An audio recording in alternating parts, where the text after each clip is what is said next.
নমস্কাৰ ফ্ৰেণ্ডছ, আজি মই আপোনালোকৰ ওচৰলৈ লৈ আহিছোঁ শিৱ স্তোত্ৰম বা আপদ উদ্ধাৰ এই পুথিখন।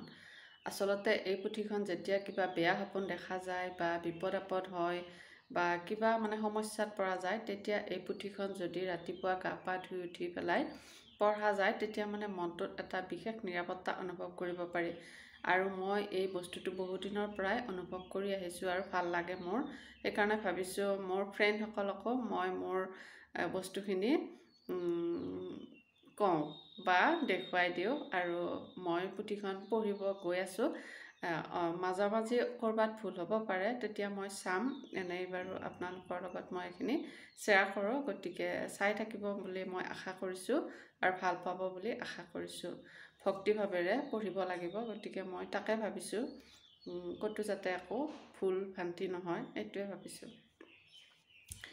প্ৰথম হ'ব শিৱ স্তোত্ৰম, অসমীয়াখিনি পঢ়িছোঁ বাৰু, মংগলাচৰণ। আজি ভিডিঅ'টো অলপমান দীঘল হ'ব পাৰে, কিন্তু অনুগ্ৰহ কৰি শিৱ স্তোত্ৰম বা আপদ উদ্ধাৰ পুথিখন শুনিব। প্ৰথম মংগলাচৰণ। জয় জয় শিৱদুৰ্গা নম অৱতাৰ, যাহাৰ সেৱাত হয় জগত উদ্ধাৰ। এনেহেন নিত্য বস্তু দেৱ সনাতন, সহস্ৰ প্ৰণাম তব যুগলাচৰণ। গণেশৰ প্ৰণাম, শংকৰৰ প্ৰিয় পুত্ৰ দেৱ গজানন। সিদ্ধি লাভ হেতু বুজো তোমাৰ চৰণ, তব পদে নমিহে মংগল দেৱতা। বিঘ্নিনাশী সিদ্ধি দিয়া হে সিদ্ধিদাতা। শিৱৰ প্ৰণাম। নমস্তুভ্যং বিৰূপাক্ষং নমস্তে বিদ্যা চক্ষুষে, নমঃ পিনাক হস্তায় বজ্ৰহস্তায় বৈ নমঃ। নমঃ ত্ৰিশূল হস্তায় দণ্ডাবসাং শিপানায়, নমঃ ত্ৰৈলোক্যনাথায় পুতানাং পতে নমঃ। নন্দী আৰু মহাকালৰ কথোপকথন। নন্দী আৰু মহাকাল হৈলা একত্ৰিত, সুমেৰু পৰ্বতে গয়া হৈলা উপনীত।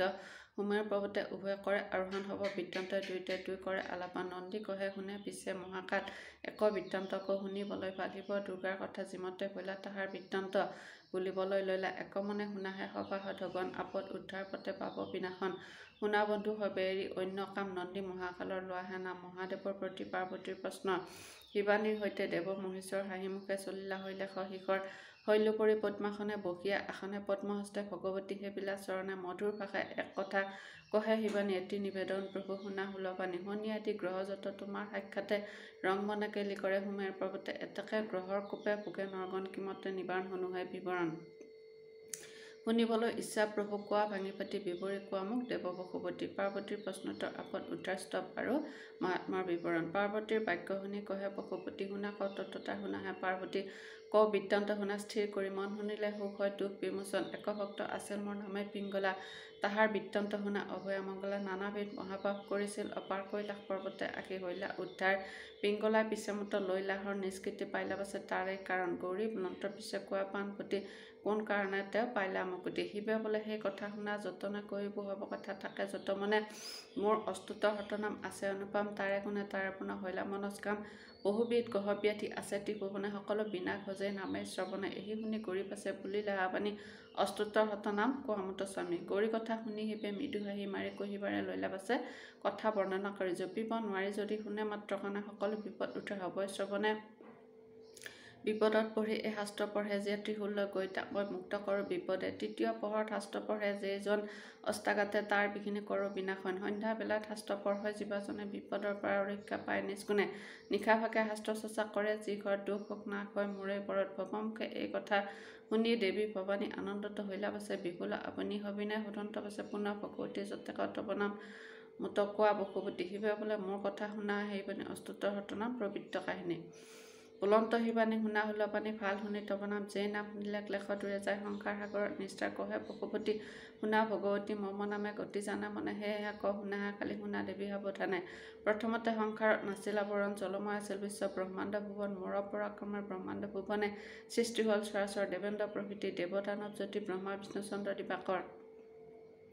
যত সবে আছে স্বৰ্গ মৰ্ত্য আৰু পাতালে, সকলোৱে স্মৰণ কৰে হৃদয় কমলে। শুনিয়া শিৱানী পাছে বুলন্ত যতনে, বিবিধ কাহিনী জানিলো এবে মনে। অস্তুতৰ হতনাম কোৱা মত ভাঙি, আপদ বিপদ যাতে দূৰে যায় শুনি। কবই বোলে মহাদেৱী কৰে অৱধান, যি নামে ক্লেশ দূৰে থাকে বিদ্যমান। দিশপতি মহাদেৱ পৃথিৱীৰ পতি, ফুটকতি ফুটপতি আৰু শান্তমতী। শান্তিময় আৰু নাম শান্তিময় আৰু নাম হয় হৰিহৰ। শিৱ শম্ভু বোলে মোক আৰু দিগম্বৰ, দাতা ভক্ত নামৰ কৰাই অৱধান। দিনমণি মহিপাল আৰু অনুপম, ভৈৰৱৰ প্ৰভু বুলি জানা সেইবানী। আশুতোষ কৃপা সিন্ধু আৰু হল মানে ভূত চক্ৰ ভূতপতি আৰু খগেশ্বৰ খেপা খ্যাতি বুলি মই চৰাচৰ শ্ৰীৰংগ কলা বুলি মই কাল কালময় ত্ৰিশূলধাৰী নাম আৰু সদা দয়াময় ভৰণীৰ নাম মোৰ অতি মনোৰম জগত পালন নাম বিষ্ণুৰ ভৱন আন নাম গৌৰীবৰ জানে সৰ্বজন কল্পজাত কল্পময় জানে ত্ৰিভুৱন সংসাৰ নাশ নামে খ্যাত সংসাৰে কৃপানত হাৰি বুলি জানে হবে আমাৰ ৰমণী প্ৰমুগ্ধ বুলি আৰু এক নাম সৰ্বদেৱ অধিকাৰী সুন্দৰ সুঠাম সকলোৱে নাম লয় ত্ৰিজগতৰ ভৰিতম্য নামে মাতে ত্ৰিপুৰাৰ বাক্ৰচৰ্ম পৰিধাৰ বুলি কেৱল জানে বিষব বাহন বুলি মোক সৰ্বলোকে মানে দিন দুখী বুলি মোৰ আৰু এখন নাম জ্ঞানী হবে মাতে মোক নৱঘন চাম বিঘ্নহাৰী নাম মম জানাহে সেই বাণী আৰু এখন নাম ক বিহু হুল পানী ত্ৰিশূল ধাৰী বুলি বিদিত ভুৱনে আন নাম চণ্ডীবৰ জ্ঞাত সৰ্বজনে যমৰাজ কাল যম হয় মোৰ নাম হ'ব মৰা মম নামে বিদিত ভুৱন যোগীশ্ৰেষ্ঠ বুলি দেৱী জানা মোকে যোগেশ্বৰ বুলি মাতে ব্ৰহ্মাণ্ডৰ লোকে ভোলানাথ নাম মই খ্যাত জগতে মহাকাল নামে মোক হবে মাতে ভোলা বুলি নাম দিয়ে বিশ্বৰ মাজে নীলকণ্ঠ নামে মই খ্যাত চৰাচৰে উমাৱতী নাম মোৰ জগত ঈশ্বৰ নিজে হৰ বুলি মোৰ নাম গৌৰীবৰ তোমাৰ স্বামী বুলি তুমি দাক্ষায়ণী বাদ্ৰৱী বুলি মোক জানা শিৱানী ব্ৰহ্মাণ্ডত খ্যাত মই নামে ঈশ্বৰ ধূৰ জ্যোতি নামে মোক জানে চৰাচৰ মংগলে বোলে প্ৰভু কৰোহে প্ৰণাম শুনিলে তোমাৰ অস্তুতৰ হতনাম আৰু এক কথা প্ৰভু নিবেদন চৰণে পঞ্চম পাতকৰ পৰা ৰক্ষা হ'ব কামনে পঞ্চ শুনাৰ বাবেই পাপ নিত্য উদয় হয় কিমতে জীৱৰ পাপ নাশ হ'ব কোৱা উপায় ভৱই বুলন্তবাদী শুনাহে মংগলা এই শাস্ত্ৰ অধ্যয়ন হ'ব পাতক তাইলা চোৰ ভয় পাপ তাপ হবে হয়তো জৰা ব্যাধি মৃত্যু ভয় হয় হবে তোৰ একমানে পাঠ সেৱা কৰে এই শাস্ত্ৰৰে অগ্নিদা পাপ তাপ তাৰ হবে আঁতৰে এই বুদ্ধি পঢ়ে যে হয় একচিত্ৰে এৰিব সকল পাপ থাকে য'তে ত'তে ৰাজভয় শত্ৰুভয় থাকৈ যদি আশে পাশে প্ৰভাতে অতি শুদ্ধ যেতিয়া পুথি পঢ়িব বিশেষে ভাজ্যাৰ বাবে কিংবা সন্তানৰ কাৰণে গৃহ মাজে শাস্ত্ৰ পূজা কৰিব যতনে ফলফুল ঘিউ আৰু সুগন্ধি চন্দনা সপ্তাহ জুৰি পাঠ পূজা কৰিব বিধানে নাথাকিব কোনো ভয় অগ্নিৰ সংশয় শনিৰ ৰাহু কেতু গ্ৰহ এৰিব নিশ্চয় সংসাৰ মাজত ভয় যতে তৎ চৰণ প্ৰহাৰে মই কৰোহত তোমাতো ভাঙিলো প্ৰিয়া কহিলো বিশেষ সৰ্বগ্ৰহ গ্ৰহস্থ কৰোতা শেষ মই ৰাতি মই দিন চন্দ্ৰ ব্ৰহ্মাণ্ডৰ মই বেদ মই বিষ্ণু মই মহেশ্বৰ মই ব্ৰহ্মা মই বয় মই জ্যোতিষ্ময় সংসাৰ ধৱক সৃষ্টি কৰিলো নিশ্চয় মই লতা মই বৃক্ষ মই পাতজত মই পক্ষী মই পক্ষু বিশ্বময় স্থিত মৰে বাবে নদ নদী চুত্ৰ বয়সত চুটিৰূপে মই ছত্ৰ ধৈৰ্য্য স্বৰ্গ মধ্য দুৰ্বলৰ বল মই সবলৰ কাৰণ সংসাৰ সৃষ্টি মই জগতৰ টান মই যম মই ধৰ্ম মই মৃত্যু সৃজন পালন হবে মই সংসাৰ হেতু মই দেৱী সংসাৰ হাৰ বিশ্ব ব্ৰহ্মাণ্ড মোৰ ৰূপ নাই আন আৰ্কগেশ্বৰ ৰূপধৰ বিষ্ণুৰ বাহন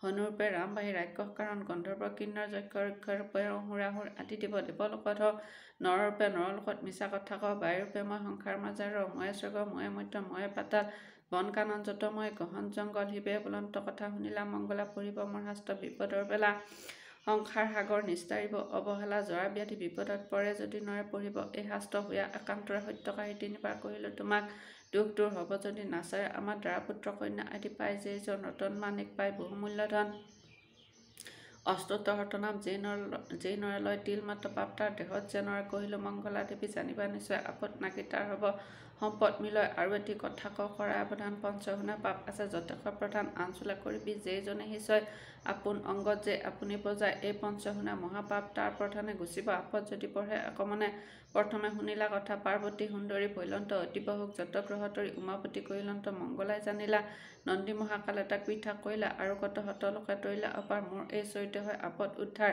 অহংকাৰী সৰ্পদৰ্প হ'ব যে তোৰ তোমাক কৈলো দেৱী গৰ্ভ হ'ব চোৰ যেইজনে পঢ়ে শাস্ত্ৰ মাহকত এবাৰ শনিগ্ৰহ তাৰ ঘৰে নকৰে সঞ্চাৰ মাহত দুইবাৰ শাস্ত্ৰ পঢ়ে জীৱানৰে জনমত আপদ নহ'ব তাৰ ঘৰে মাহে তিনিবাৰ যদি পঢ়ে একমনে ৰাজলক্ষ্মী তাৰ ঘৰে বাঢ়ে দিনে দিনে এই বুলি কহয় নন্দী শুনা মহেশ্বৰ অস্তুতৰ হতনাম কহিলেও বিস্তৰ এই গ্ৰন্থ পাঠ বা শ্ৰৱণ যে কৰে সকলো পাতক দূৰ হয় তাৰ ঘৰে হতেক জন্মৰ পাপ হয় বিমোচন পবিত্ৰ হয় তাৰ বংশ এৰে কাৰণ ধন ধান পুত্ৰ কন্যা দ্বাৰা বন্ধুৰ তাৰ দিনে দিনে গৃহ মাজে হয় যে বিস্তাৰ এই পুথি পঢ়িলে দুখ হয় বিমোচন দুঃস্বপ্ন তাৰ ঘৰে নহয় কদাচন এই শাস্ত্ৰ পঢ়ি মুক্তি পাইলা পিংগলা স্বৰ্গপুৰে দিলা স্থান অভয়া মংগলা কোটি গৌৰদান যে পুণ্য কৰে যিজন এই পুণ্য লাভ কৰে শাস্ত্ৰ অধ্যয়নে শতবাৰ গংগা স্নানে যি পুণ্য হয় এই পুথি পঢ়ি তাক লভিব নিশ্চয় শিৱৰ প্ৰতি দৃঢ় ভক্তি ৰাখে যেইজন নিত্য পাঠ কৰে অথবা কৰে শ্ৰৱণ 10 জন্মৰ পাপ তাৰ সদা নাশ পায় দেহ 10 জন্মৰ পাপ তাৰ সদা নাশ পায় দেহন্তে মুক্তি পাই কহিলো নিশ্চয় স্নান কৰি এই পুথি পঢ়ে যিজন প্ৰকৃত মহাপুণ্য হে কৰে অৰ্জন হত কপিলা দানে যে ফল পায় এই পুণ্য লভে পথনে নিশ্চয় জ্ঞানী পায় অজ্ঞানী কৰে যদি সমত দিব্যগতি লভিব শেষে বৈকুণ্ঠে গমন পূজাকালে শাস্ত্ৰপাঠ কৰে যদি ভক্তিতে বেদ পাঠৰ ফল লভে সেইজন জগতে মন্ত্ৰহীন ক্ৰিয়াহীন যেইজন দুৰ্মতি এই শাস্ত্ৰ পঢ়িলে সিজনে লভে দীপগতি শিৱলয় শিৱগৃহে গয়া ভক্তি কৰে অথবা দেৱী গৃহে একান্ত অন্তৰে অস্তুতৰ হতনাম কৰিলে কীৰ্তন অখিল পাতক তাৰ হয় বিনাশন। আৰু এক কথা কওঁ শুনা মহাকাল এই শাস্ত্ৰ যিজন পঢ়ে সংসাৰ জাল মুক্তিহৰ কৰতল সদা সৰ্বক্ষণ ৰাহুকেতু বিঘ্ন দূৰে কৰে পলায়ন কলিকালে এই পুথি সদা সবাৰ প্ৰধান ইয়াৰ বাহিৰে কোনো নাই পৰিত্ৰাণ যজ্ঞদানত তেখেত তুষ্ট নহয় মহেশ্বৰ এই শাস্ত্ৰত পৰম তুষ্ট প্ৰভু দিগম্বৰ এই শাস্ত্ৰ নামানে যিয়ে সংসাৰ ভিতৰে মহাপাপী বুলি খ্যাত হয় চৰাচৰে যাৰ ঘৰত থাকে এই পুস্তক ৰতন তাৰ পূজা গ্ৰহণ কৰে শিৱ ভগৱান কলি প্ৰৱেশ নকৰে কভু তাৰ আগাৰে এই হেতু পঢ়িব অতি ভক্তি সহকাৰে সৰ্বকালে পৰিপূৰ্ণ ঈশবধ হয় কি কম শাস্ত্ৰ গুণ কবলৈ নকয় ব্ৰহ্মা আদি দেৱভাৱে কৰে কীৰ্তন পাইছিল শ্ৰেষ্ঠপদ অমৰ ভৱন পুৰাণ আৰু বেদ পাঠে যত ফল হয় এই শাস্ত্ৰ পুৰাণ আৰু বেদ পাঠে যত ফল হয় এই শাস্ত্ৰ পঢ়িব লভিব নিশ্চয়। প্ৰভাতে নিত্য পঢ়ে যে মহামতি নাগ হয় দিবাগিত পাতক সংহতি শুদ্ধ মানে এই পুথি কৰিয়া লিখন বিপ্ৰহস্তে যদি কিবা কৰে অপ্ৰাণ চতুৰ্ভগৰ ফল পায় সেই মহামতি সন্দেহ নহয় ইটো শিৱৰ ভাগতি জগতৰ উপকাৰ হেতু প্ৰচলন প্ৰকাশ হ'ল এই শাস্ত্ৰ মনোহৰম শিৱমুখে সমুদ্ধিত এই পুথি হয় শ্ৰোতব্য আৰু পঠনীয় এই পুথি নিশ্চয় ধৰ্মকৰ্ম মুখ্য অৰ্থ আদিৰ বাবদে লভিব হৰিক লোকে জানিব জগতে এহিমতে দিব্যশাস্ত্ৰ কৰিলা কীৰ্তন নন্দী মহাকাল দয়া কৰিলা প্ৰচাৰ সাংগ হল এই গ্ৰন্থ হৰিক সন্তৰে শিৱপতি ভক্তি ৰাখো যুগ যুগান্তৰে শিৱ পাৰ্বতীৰ পদে কৰি নতি চৰিত পুথি শুনে মহামতি চৰিত পদচালিত যত বৰ্ণ অশুদ্ধি দেখি বাহা শিৱ মংগলাৰ পদে সকলো খেমি বাহা হে জানি সবে মিলি এৰিয়ান কাম শিৱ চৰিত আপদ উদ্ধাৰ পঢ়ি বোলা ৰাম ৰাম ওম নমঃ শিৱায় ওম নমঃ শিৱায় ওম নমঃ শিৱায়। পঢ়িলোঁ দুটা অলপ মাজে মাজে ৰৈ গৈছে গতিকে আপোনালোকে বেয়া নাপাব কেতিয়াবা মই পুৰা আহে বাৰু মনত কেতিয়াবা আকৌ ৰৈ যায় শব্দবিলাক গতিকে ক'ৰবাত ভুল হ'ব পাৰে ক্ষমা কৰিব এইখিনি মই আপোনালোকৰ লগত শ্বেয়াৰ কৰিছোঁ আপোনালোকে যদি ইচ্ছা কৰে শুনিব পাৰে কেতিয়াবা মানে বিনা মিউজিকত এই বস্তুটো শুনি বহুত ভাল লাগে ভগৱানক যেতিয়া উপাসনা কৰা হয় বিনা মিউজিকত মানে পঢ়াৰ যেতিয়া সময় নাথাকে শুনিবও পাৰি গতিকে আপোনালোকে এইখিনি যদি ইচ্ছা কৰে শুনিব পাৰে গতিকে চাব বুলি আশা কৰিছোঁ।